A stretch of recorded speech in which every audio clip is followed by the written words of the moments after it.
Top trending study channel पर आपका स्वागत है। दिल्ली पुलिस कांस्टेबल के अंदर जो जीके और करंट अफेयर्स के 50 क्वेश्चन पूछे जाते हैं उसका मॉडल पेपर नंबर 14 है आज। इससे पहले 13 मॉडल पेपर हो चुके हैं। आपने वो नहीं देखे हैं तो उन्हें देख लें।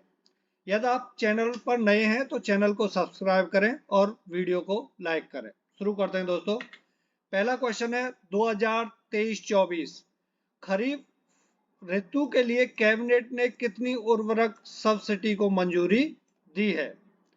तो कितनी दी है? तीसरा ऑप्शन सही है, 108 लाख करोड़ रुपए।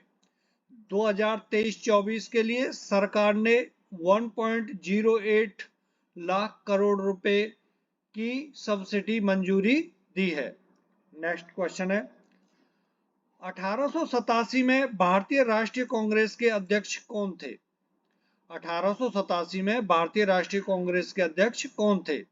तो वो थे बदरुद्दीन तैयब जी। तीसरा ऑप्शन बिल्कुल सही है। अभी सभी के बारे में जानते हैं, है ना? जो चारों नाम दिए हुए हैं चारों के बारे में जानेंगे। पहले बदरुद्दीन तैयब जी के बारे में बताता हूँ। Important point. ये एक वकील, कार्यकर्ता और राजनीतिज्ञ थे। भारतीय राष्ट्रीय कांग्रेस के तीसरे और पहले मुस्लिम अध्यक्ष थे। ठीक है ना? इन्होंने 1876 में अंजुमन ए इस्लाम कॉलेज की स्थापना की थी, जो कहां? बम्बई के अंदर। Gopal Krishna Gokhale servants of India society के संस्थापक थे। दादाभाई नौरोजी भारतीय राष्ट्रीय कांग्रेस के 3 बार अध्यक्ष रहे। सेकंड बार वो 1886 में रहे, 9वीं बार 1893 में रहे और 22वीं बार 1906 ईस्वी में रहे थे। सुरेंद्र नाथ बनर्जी, इन्होंने भारतीय राष्ट्रवादी आंदोलन का नेतृत्व किया और राष्ट्रवादी समूह इंडियन नेशनल एसोसिएशन की स्थापना की। दोस्तों, मैं अपने टेलीग्राम पर इसकी पीडीएफ डाल दूंगा, जिससे आपको नोट करने की कोई जरूरत नहीं है। पढ़ना हो तो पीडीएफ से आप पढ़ सकते हैं डायरेक्टली। नेक्स्ट क्वेश्चन है 25 दिसंबर को प्रतिवर्ष सुशासन दिवस मनाया जाता है, जो कि देश का जन्म दिवस है। तो 25 दिसंबर को किसका जन्म दिवस? अटल बिहारी वाजपेयी जी का। अटल बिहारी वाजपेयी। सुशासन दिवस, पहले मैं आपको बताता हूं अटल जी के बारे में। अटल जी का जन्म ग्वालियर में हुआ था और वह भारत के 10वें प्रधानमंत्री थे। इनको 2015 में सर्वोच्च सम्मान भारत रत्न से सम्मानित किया गया। अब सुशासन दिवस जो होता है, इस दिन का उद्देश्य नागरिकों और छात्रों को सरकार की जिम्मेदारियों और कर्तव्यों से अवगत कराना है, जिन्हें उनके द्वारा पूरा किया जाना आवश्यक है। किसके द्वारा? सरकार के द्वारा। नेक्स्ट क्वेश्चन है भूमध्य रेखा ग्लोब को विभाजित करती है। तो भूमध्य रेखा ग्लोब को 36 समान अर्धभागों में विभाजित करती है। फर्स्ट ऑप्शन सही है, 36। ये है 36 अर्धभागों में, ये और ये। ठीक है ना? ये माउस से थोड़ा गोल नहीं बन पाया, तो इस तरीके से, मतलब ये 36 है और समान अर्धभागों में विभाजित करती है। नेक्स्ट क्वेश्चन है क्वेश्चन नंबर 5। आहार नली में अंगों द्वारा स्रावित कौन सा रस वसा के पाचन में महत्वपूर्ण भूमिका निभाता है? तो वो है पित्त रस, अग्नाशयी रस। तीसरा ऑप्शन बिल्कुल सही है। पित्त रस यकृत द्वारा स्रावित होता है और अग्नाशयी रस अग्नाशय द्वारा। तो पित्त रस यकृत द्वारा स्रावित होता है, अग्नाशयी रस अग्नाशय द्वारा। नेक्स्ट क्वेश्चन है वर्ष 1787 में किस नियम का अध्ययन किया गया था, जिसमें कहा गया था कि किसी गैस का आयतन उसके पूर्ण तापमान के साथ बढ़ता है और यदि उसका पूर्ण तापमान घटता है तो उसका आयतन भी घट जाता है। इसको ऐसे भी क्वेश्चन पूछ सकते हैं, वो कौन सा नियम है जिसमें तापमान यदि घटता है तो आयतन भी घट जाता है और तापमान बढ़ता है तो आयतन भी बढ़ जाता है? तो वो है चार्ल्स का नियम। चार्ल्स का नियम। कहने का मतलब यह है V is proportional to T। यदि टेम्परेचर बढ़ेगा तो आयतन भी बढ़ जाएगा और टेम्परेचर घटेगा तो आयतन भी घटेगा। चार्ल्स का नियम क्या है? स्थिर दाब पर यदि दाब को स्थिर रखा जाए तो किसी गैस की निश्चित मात्रा, मतलब मात्रा भी निश्चित हो, मात्रा का आयतन उसके परम ताप के समानुपाती होता है। V is proportional to T। और बॉयल का नियम क्या बोलता है? स्थिर ताप पर यदि ताप को स्थिर रखा जाए, ताप को स्थिर रखा जाए तो किसी गैस की निश्चित मात्रा, इसमें भी मात्रा निश्चित होनी चाहिए, का आयतन उसके दाब के व्युत्क्रमानुपाती होता है। V is proportional to 1/T। ठीक, यदि दाब बढ़ेगा तो आयतन कम होगा और दाब घटेगा तो आयतन ज्यादा होगा। नेक्स्ट क्वेश्चन है क्वेश्चन नंबर 7। इंद्राणी रहमान भारत के किस शास्त्रीय नृत्य से संबंधित थी? भरतनाट्यम से, ओडिसी नृत्य से। तो ये दोनों से संबंधित थी, भरतनाट्यम से भी और ओडिसी नृत्य। पहला और दूसरा दोनों सही है। इंद्राणी रहमान। गुरुद्वारा गोविंद घाट किस नदी के किनारे स्थित है? तो वो है गंगा नदी के किनारे। सेकंड ऑप्शन सही है। नेक्स्ट क्वेश्चन है, निम्नलिखित कथनों पर विचार कीजिए। राज्यपाल अपने विवेक से सदन को कभी भी बुला सकते हैं और बहुमत परीक्षण के लिए बुला सकते हैं। पहला ऑप्शन है ये। सेकंड पॉइंट है, राज्यपाल के पास मंत्रिमंडल की सहायता और सलाह पर विधानसभा को भंग करने की शक्ति है। ऊपर दिए गए कथनों में से कौन सा कथन सही है? तो इसमें से केवल कथन दो सही है, दो सही है। आर्टिकल 174 के अंतर्गत राज्यपाल को राज्य विधानसभा को बुलाने, भंग करने और सत्रावसान करने का अधिकार देता है ना। आर्टिकल 174 के अंतर्गत राज्यपाल को राज्य विधानसभा को बुलाने, भंग करने और सत्रावसान करने का अधिकार देता है। नेक्स्ट क्वेश्चन है क्वेश्चन नंबर 10 है, भारत में निम्नलिखित में से कौन केंद्र और राज्य सरकारों की सभी प्राप्तियों और व्यय का लेखा जोखा करने हेतु उत्तरदायी है? कहने का मतलब यह है कितना खर्च हुआ और कितना आया, उस राज्य का और केंद्र सरकार का कौन लेखा जोखा रखता है? इसका ऑप्शन नंबर 4 सही है। नियंत्रक एवं महालेखा परीक्षक, कैग बोलते हैं ना आप उसको, कैग। कौन से आर्टिकल के अंतर्गत है? आर्टिकल 148 के अंतर्गत। ठीक है ना। तो कैग संघ और राज्य सरकारों की सभी प्राप्तियां और व्यय का लेखा जोखा रखते हैं, परीक्षण के लिए जिम्मेदार हैं। और कैग अपनी रिपोर्ट किसको देते हैं? ये क्वेश्चन बनता है, कैग अपनी रिपोर्ट किसको देते हैं? तो यदि राष्ट्रपति या राज्यपाल को देते हैं। और आर्टिकल 148 जो संबंधित है किससे? कैग से संबंधित है। नेक्स्ट क्वेश्चन है, निम्नलिखित में से किस समूह को पादप जगत का उभयचर कहा जाता है? को किसको कहा जाता है? ब्रायोफाइट को। ये इंपॉर्टेंट क्वेश्चन है, वैसे सभी इंपॉर्टेंट है लेकिन ये बहुत क्वेश्चन देखा जाता है, ब्रायोफाइट को। नेक्स्ट क्वेश्चन है, निम्नलिखित में से किस संयुक्त राष्ट्र संगठन ने 17 मई 2023 को सहायक प्रौद्योगिकी पर स्वास्थ्य अनुसंधान विभाग DHR के साथ सहयोग किया? तो स्वास्थ्य से संबंधित है तो ऑप्शन पहला ही सही है, WHO समझौते पर 5 साल के लिए हस्ताक्षर किए गए हैं। क्वेश्चन नंबर 13 है, निम्न में से कौन सी भूकंपीय तरंगें सर्वाधिक विनाशकारी होती हैं? तो तीसरा ऑप्शन सही है, सतही तरंगें, सतही तरंगें। नेक्स्ट क्वेश्चन है, कांग्रेस और मुस्लिम लीग के बीच हस्ताक्षरित समझौता जिसने हिंदुओं और मुसलमानों दोनों के लिए संयुक्त राजनीतिक अभियान का मार्ग प्रशस्त किया के रूप में जाना जाता है?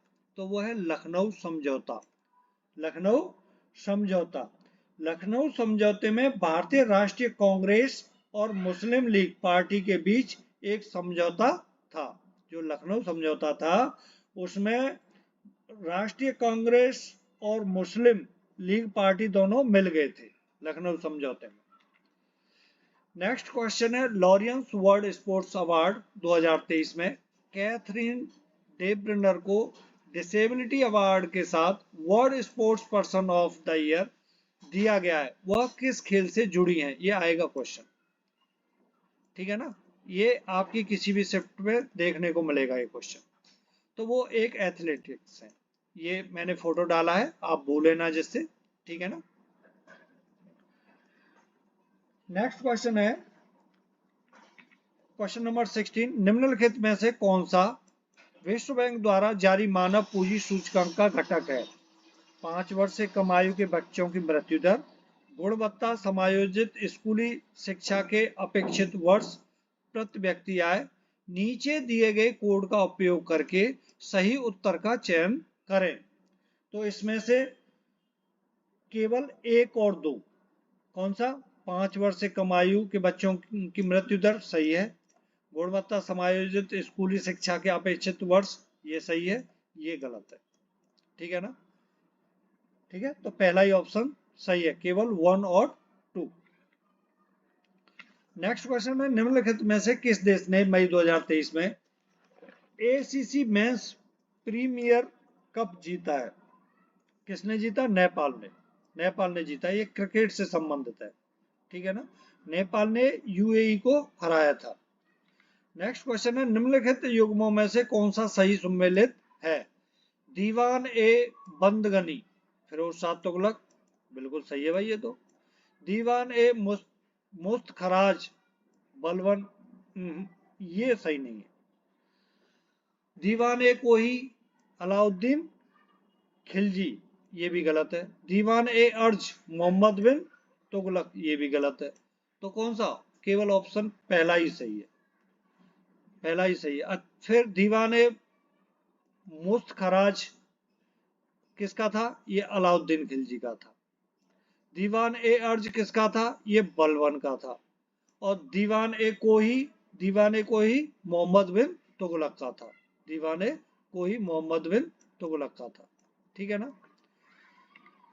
नेक्स्ट क्वेश्चन है, जब प्रकाश वायु से जल में गमन करता है तब प्रकाश के नीचे दिया गया कौन सा एक कथन सत्य है?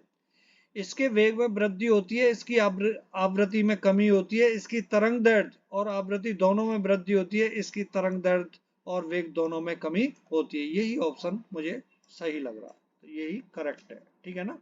डी ऑप्शन, मतलब फोर्थ ऑप्शन सही है। नेक्स्ट क्वेश्चन है, उच्च न्यायालय के न्यायाधीशों की पेंशन डैश से दी जाती है? किससे दी जाती है जी? उच्च न्यायालय के न्यायाधीशों की पेंशन किससे दी जाती है?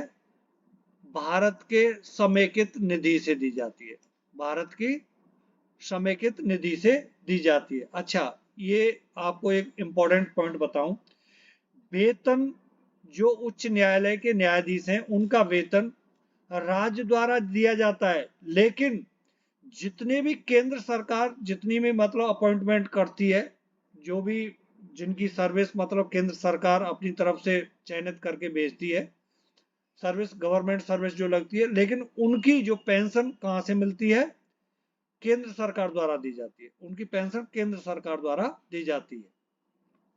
नेक्स्ट क्वेश्चन है, माउंट न्यूमेन निम्नलिखित में से किस खनिज के लिए प्रसिद्ध है? तो ये लौह अयस्क के लिए प्रसिद्ध है। माउंट न्यूमेन लौह अयस्क के लिए प्रसिद्ध है। ये कहाँ माउंट न्यूमेन कहाँ है? पश्चिमी ऑस्ट्रेलिया में। कहाँ है? पश्चिमी ऑस्ट्रेलिया में।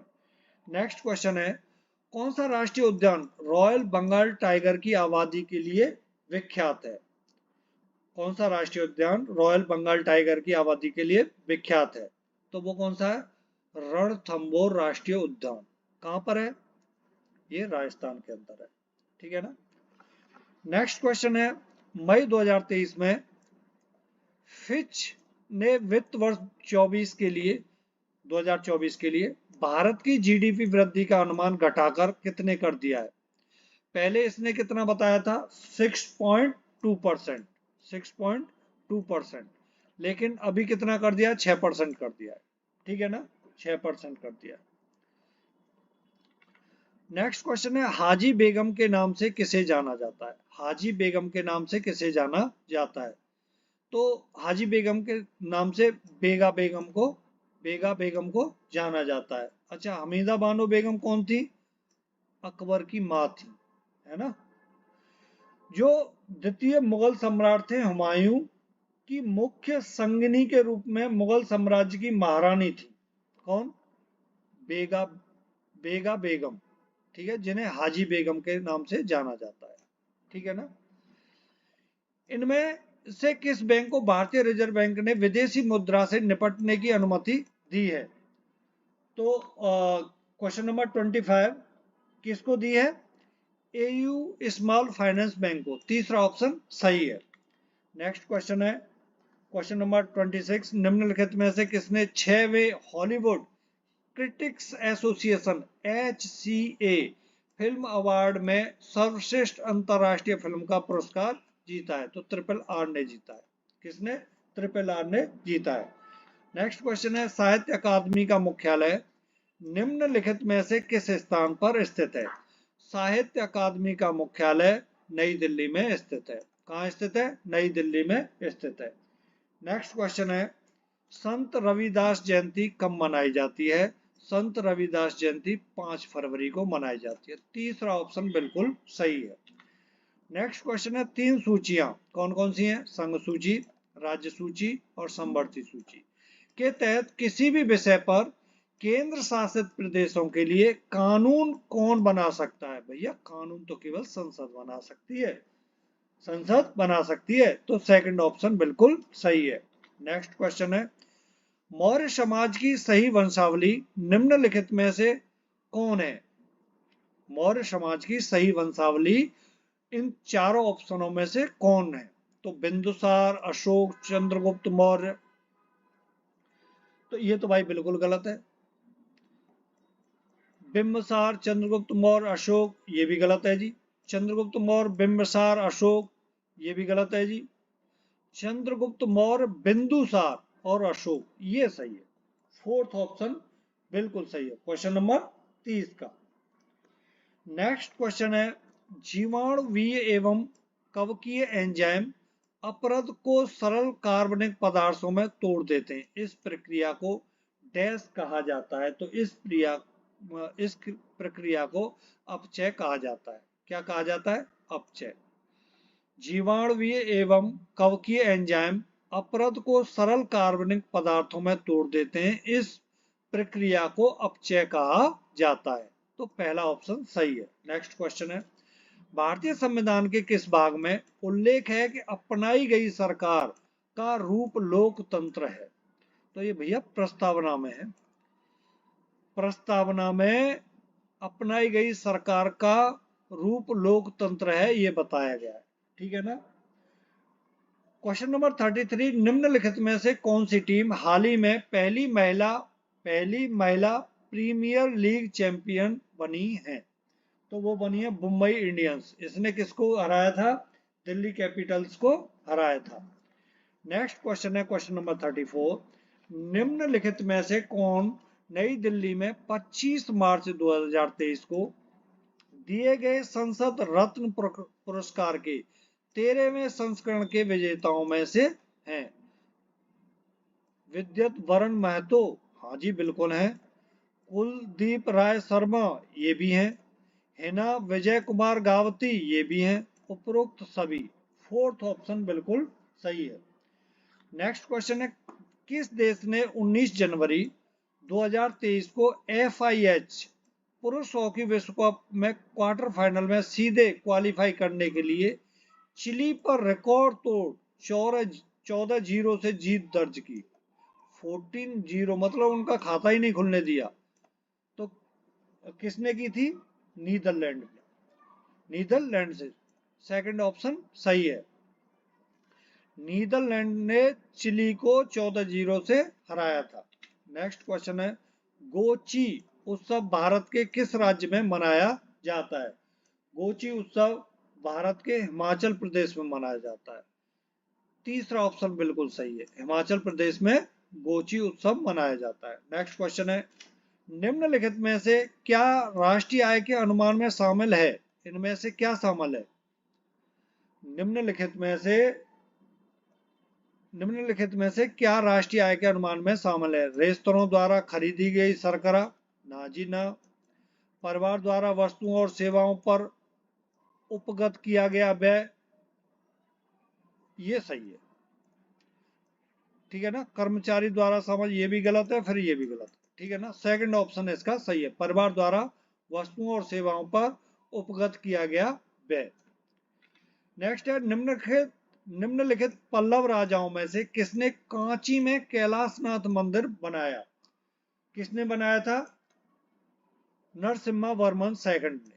तीसरा ऑप्शन बिल्कुल सही है, नरसिम्हा वर्मन सेकंड ने कांची में कैलाश मंदिर बनाया था। नेक्स्ट क्वेश्चन है, किस जैन ग्रंथ में वर्णित है, क्या भैया, कि चंद्रगुप्त मौर्य ने अपने जीवन के अंतिम दिनों में जैन धर्म अंगीकृत किया था? मतलब इनमें से जो ये चार हैं, इन चार ग्रंथों में से किसमें ये वर्णित है कि चंद्रगुप्त मौर्य ने अपने अंतिम दिनों में जैन धर्म को अंगीकृत किया था? तो वो है परशिष्ट पर्वन ग्रंथ। परशिष्ट पर्वन ग्रंथ, तीसरा ऑप्शन बिल्कुल सही है। नेक्स्ट क्वेश्चन है, भारतीय संविधान के संदर्भ में निम्नलिखित में से कौन सा कथन सही नहीं है? सही नहीं है। प्रधानमंत्री की नियुक्ति राष्ट्रपति द्वारा की जाएगी, बिल्कुल सही है भैया। ये तो मंत्रिपरिषद की नियुक्ति प्रधानमंत्री द्वारा की जाती है, ये तो भाई गलत है, सरेआम दिख रहा है आपको। मंत्रिपरिषद सामूहिक रूप से लोकसभा के प्रति उत्तरदायी होगी, बिल्कुल सही है। मंत्री राष्ट्रपति के प्रसाद पर्यंत पद धारण करते हैं, ये भी सही है जी, ठीक है ना। नेक्स्ट क्वेश्चन है, निम्न में से कौन सा सबसे बड़ा अंतःस्रावी ग्रंथि है जो तितली के आकार का है? तितली के आकार का है, तो वो है थायराइड ग्रंथि। थायराइड ग्रंथि, फोर्थ ऑप्शन सही है। निम्नलिखित में से कौन सा सतत विकास लक्ष्य नहीं है जिसे 2030 तक प्राप्त करने का लक्ष्य रखा गया है?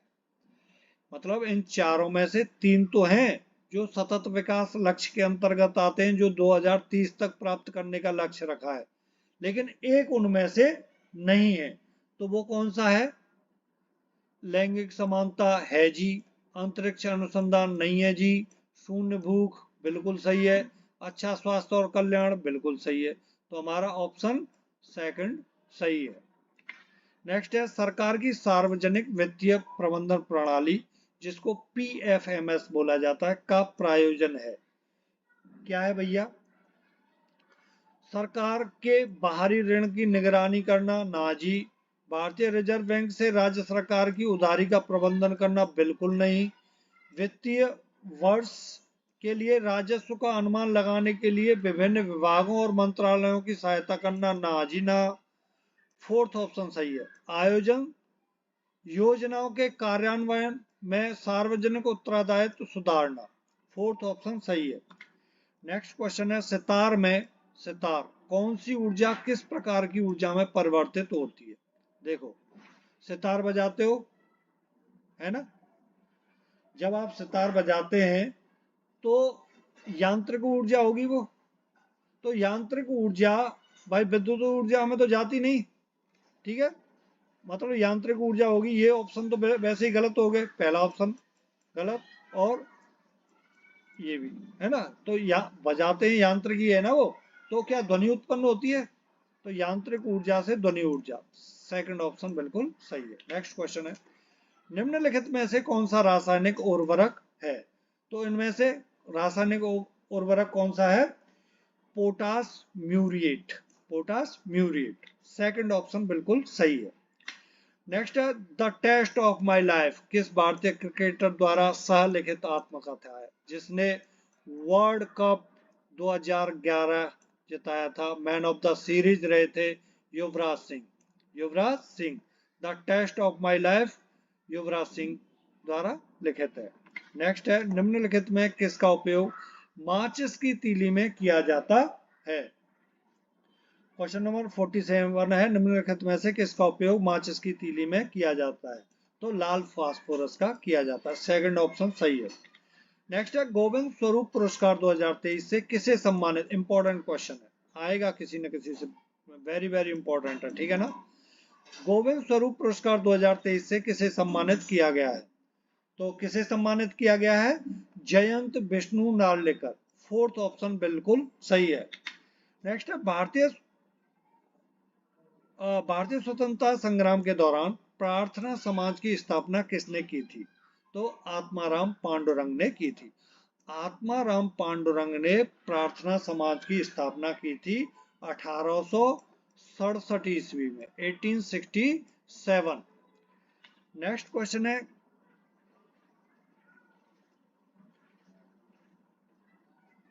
किसी नागरिक के मौलिक अधिकारों का हनन होने पर उसके द्वारा न्यायालय में जाने का, ये 50वां क्वेश्चन है, 50वां क्वेश्चन है, ठीक है ना। 50वां क्वेश्चन है, किसी नागरिक के मौलिक अधिकारों का हनन होने पर उसके द्वारा न्यायालय में जाने का अधिकार निम्नलिखित में से कौन निश्चित करता है?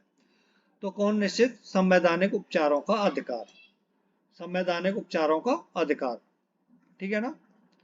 Thank you for watching this video. Model number 15 के साथ कल मिलते हैं। नमस्कार।